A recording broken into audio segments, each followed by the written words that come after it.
Bismillahirrahmanirrahim. Assalamualaikum warahmatullahi wabarakatuh. Pada kesempatan di video kali ini kita akan berbicara mengenai teknik pengumpulan data. Oke, apa itu teknik pengumpulan data? Yaitu metode atau cara yang digunakan untuk mengumpulkan informasi atau data yang diperlukan dalam suatu penelitian.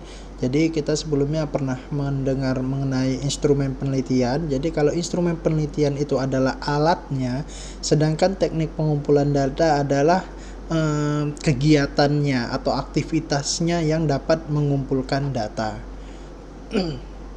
Jadi contoh-contoh teknik pengumpulan data itu di sini kita akan jelaskan ada 5: wawancara, survei atau kuesioner, observasi, analisis dokumen, dan pengukuran dengan alat. 5 ini bukan pembatasan dari teknik pengumpulan data, tapi mungkin nanti ada lebih banyak lagi. Namun kesempatan ini kita hanya memberi 5 dulu. Oke, yang pertama adalah wawancara. Wawancara adalah salah satu teknik pengumpulan data yang melibatkan interaksi langsung antara peneliti atau interviewer dengan responden atau interviewee dengan tujuan untuk mengumpulkan informasi atau data. Jadi wawancara ini ada interaksi antara peneliti dengan respondennya. Oke. Wawancara ini bisa terbagi ada 2 macam, yaitu wawancara terstruktur dan wawancara tidak terstruktur.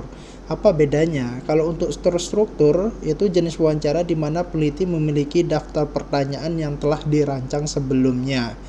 Nah, nanti setelah itu pewawancara hanya menanyakan apa saja yang sudah dirancang, apa yang sudah direncanakan sebelumnya.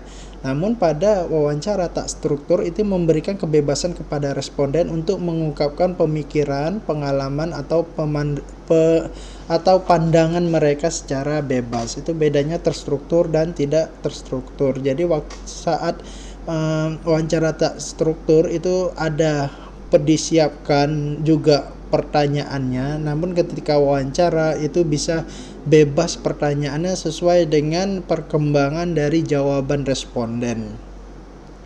Contohnya untuk teknik wawancara adalah melakukan wawancara dengan apoteker untuk memahami praktik farmasi di sebuah atau di apotek komunitas.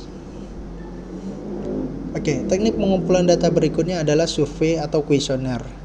Jadi teknik ini melibatkan mengirimkan kuesioner atau survei kepada responden. Jadi responden kemudian setelah dikirimkan melalui online atau offline, kemudian mengisi kuesioner dengan menjawab pertanyaan-pertanyaan yang telah dirancang sebelumnya. Contoh survei atau kuesioner ini adalah menggunakan kuesioner untuk mengumpulkan data tentang kepuasan pasien terhadap pelayanan farmasi atau pelayanan kefarmasian di sebuah rumah sakit. Oke, berikutnya adalah metode observasi.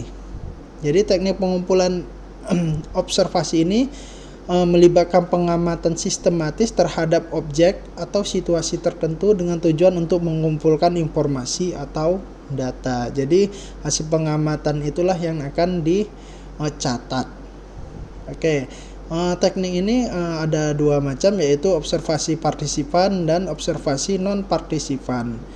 Perbedaannya adalah kepada partisipan, pengamat menjadi bagian dari kelompok atau situasi yang diamati. Sedangkan untuk non-partisipan, pengamat itu berperan sebagai pengamat eksternal yang tidak terlibat dalam aktivitas atau situasi yang diamati. Contoh teknik pengumpulan data dengan menggunakan observasi adalah mengamati perilaku pasien di apotek untuk memahami bagaimana mereka berinteraksi dengan obat-obatan. Metode selanjutnya adalah pengumpulan data dengan analisis dokumen. Teknik ini melibatkan pengumpulan data dari dokumen tertulis atau sumber informasi lainnya seperti rekam medis, laporan penelitian sebelumnya, atau literatur ilmiah. Contohnya adalah pengumpulan data tentang efek samping obat dari literatur ilmiah. Metode selanjutnya adalah pengukuran dengan alat, yaitu mendapatkan data menggunakan alat atau perangkat khusus, seperti alat ukur tekanan darah atau instrumen laboratorium dan lain sebagainya. Oke, contoh lainnya adalah mengukur kadar glukosa darah dengan alat pengukur glukosa darah. Oke, cukup sampai di sini video kali ini, semoga bermanfaat.